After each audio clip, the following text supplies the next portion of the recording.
welcome. Today we will talk about the interesting subject of magnetism. This is also a big shout out to anyone who knows more about this subject. Please contact me, leave me a message because I want to learn much more about ley lines, about magnetism in health. I want to find out more about magnetic radiation, etc. Anyway, mesmerized in the context of hypnotized. If you are of the Anglo-speaking community, you have probably more than once used this term. It is actually derived from Franz Anton Mesmer, and he was a German doctor and astronomer who worked with magnetism.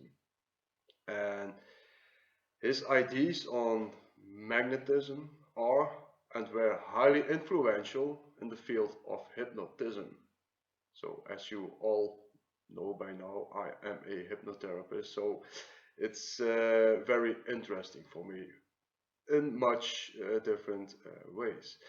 But let's talk about magnetism and a very interesting theory on ley lines and the holy places, the sacred places all over Europe.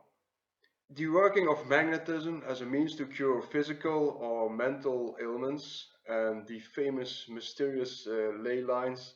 For some, it's very dubious. For others, it's real science.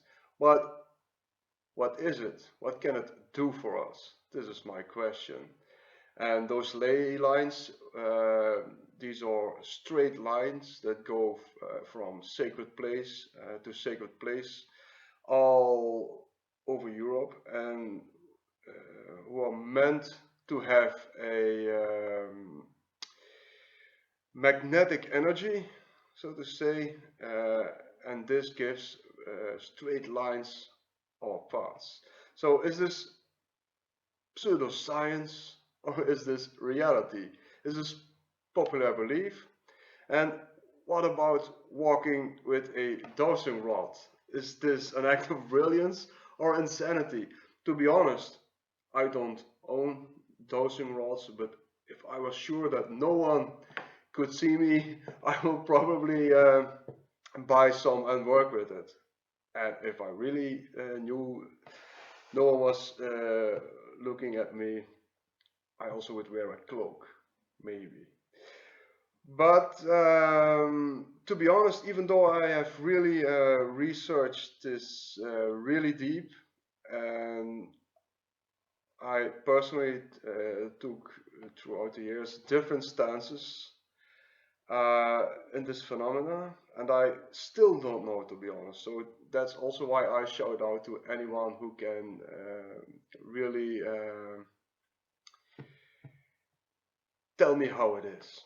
So, but what I do know is that it is a very interesting subject, and besides that, like I said in a previous video, and something that has become my motto, it does not have to be real in a scientific way to be true. And like I said before, the placebo effect is an effect that is recognized even by science, but it's not really captured or understood by science in numbers or graphics. And not that I understand it, but I work with it and I am interested in it. And in the old days, this organic phenomena was understood as magic, which is a much better suitable term in my opinion anyway. Or is placebo just a scientific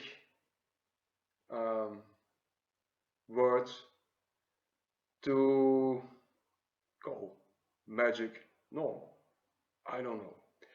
But before we dive in into those famous ley lines and sacred places, I go back to Franz Mesmer, who is, for me as a hypnotherapist, a very interesting person. So this German doctor, as you read his works, and the ones who witnessed him at work or experienced his animal magnetism, as he called it, and this was a very strange thing.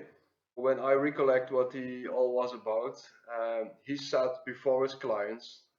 Most of time it were female clients, and it seems to me that women were somehow his expertise and major focus in his science.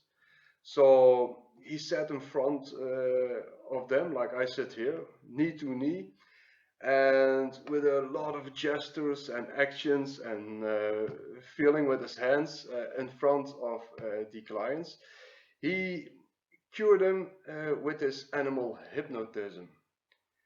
And I also read that he sometimes had to perform some extra investigation in separate rooms in his practice. But what that is, it's not described in any detail. So I also know that his clients had to drink water with particles of iron, and afterwards he put them in a place, the particles, with a magnet to cure their ailments, and whatever pathology they suffered from.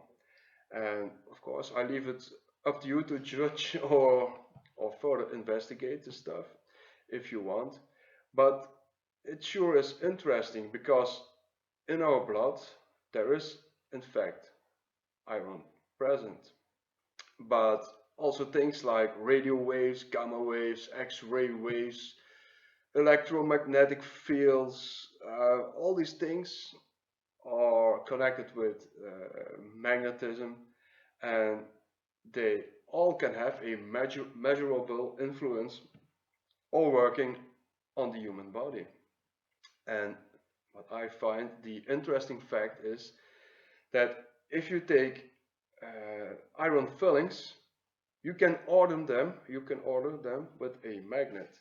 So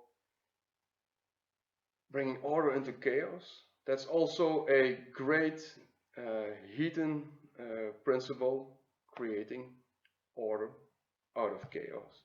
So that's also a vast topic in mythology, as you probably know.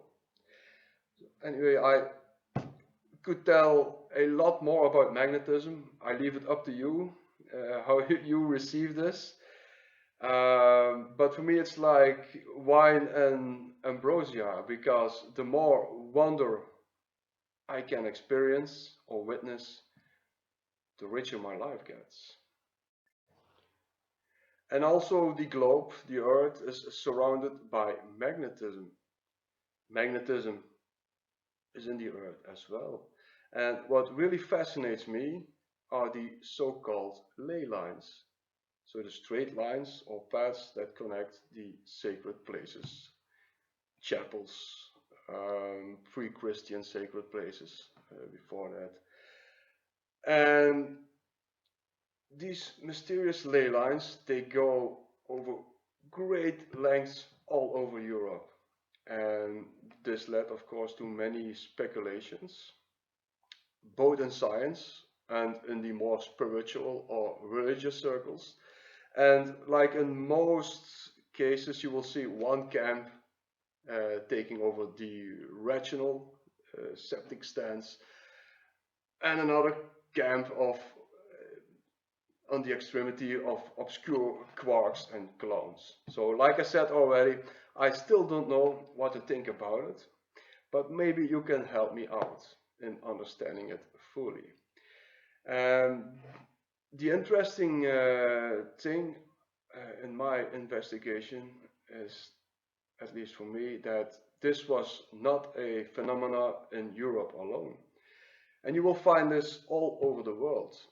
And the well-known, the Chinese Feng Shui science, which is still practiced today in the East and also here in the West, has always been an important part of the Chinese metaphysics. So already more than 1,000 years before our era, the Chinese, they wrote about energy lines in the earth, and the usage of such dowsing rods, where I talked about, to trace those lines was already in use more than 2,000 years before our era in China. And no worries, we will come back to Europe soon, but I first have to tell something really interesting about China and the Chinese perception of those energy lines, which could be very relevant for our perception of our ley lines. Old Chinese belief was that if a house had to be built, then a geomant first had to find out if that particular place was suitable to build the house. So he had to find out if it had the right radiation. So a building place for a house that needed the right energy radiation in order to receive a good and happy fortune for the ones who had to live there. So it could happen that the energy wasn't good to build a house on, and that somehow meant that the bottom was disturbed by the dragon that lived in the subterranean tunnels. So if you would dig in that place anyway, you would disturb the dragon. The dragon would become angry, and this would cause you a lot of bad omens on your house in regards of sickness or death or whatever misfortune. But that's where it gets interesting and relevant. For sacred temples and buildings, this Chinese conception was the other way around. So sacred places, they had to be built on such places in order to keep the dragon in his place in his subterranean tunnels. And another relevant point in the Chinese perception, you will find this out when I come back to Europe, is that they meant that the earth had two magnetic fields or magnetic streams, so to say, a male and a female, a positive and a negative. And they were also meant to be active in different heights. And they were both represented symbolically by the dragon and the tiger, sorry. And the place where those energies came together, this was the ultimate place to build a sacred building. So keep this concept in mind. Back to Europe now. So it is a fact that there were many heathen sacred places on top of a hill. This is also a very common spiritual concept that you will find everywhere.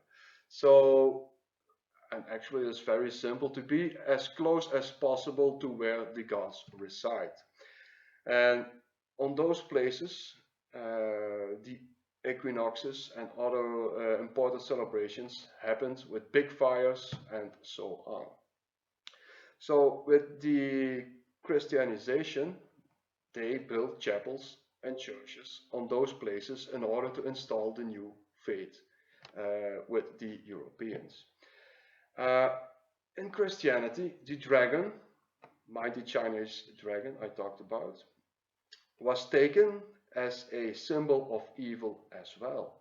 So that's where the famous dragon slayers come into play. There are many local smaller and bigger dragon slayers as saints, but the most famous are without doubt Saint Michael and Saint George. And the last one, Saint George even became the patron of England. And That's also why they have the white flag and red cross that is called the St. George flag, which is the St. George cross. So he also got listed as an official martyr. So the martyrs I talked about in the previous video with All Saints Day. So England is very interesting in this matter because they have the famous St. Michael ley line that goes for more than 440 kilometers and connecting many sacred places, amongst them the famous Glastonbury. Strange thing, or rather remarkable thing in this context, is that each time that a sacred place is in the height, it is a chapel that is dedicated to Saint Michael. And this trend is very obvious throughout England, because chapels, churches on the highest places are most of the time dedicated to Saint Michael, whilst churches, chapels on the lower hills and places are dedicated often to Saint George, even though Saint George is the patron of England.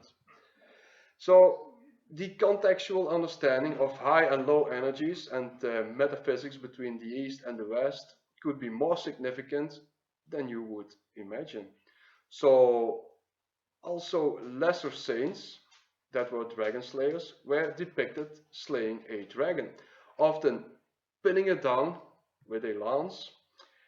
And this is also a symbolical, ritualistic act to determine the newborn sacred place. So somehow they pin down the dragon on or under the sacred place, just as the Chinese did. So they brought order in the chaos, or good trumps evil.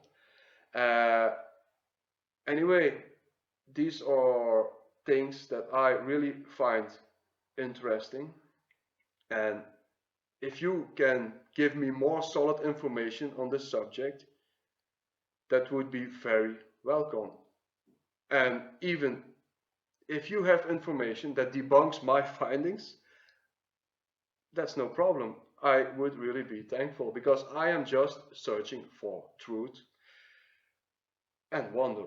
But this is a subject and observation I wanted to share, because the more wonder you can experience, the more value in your life.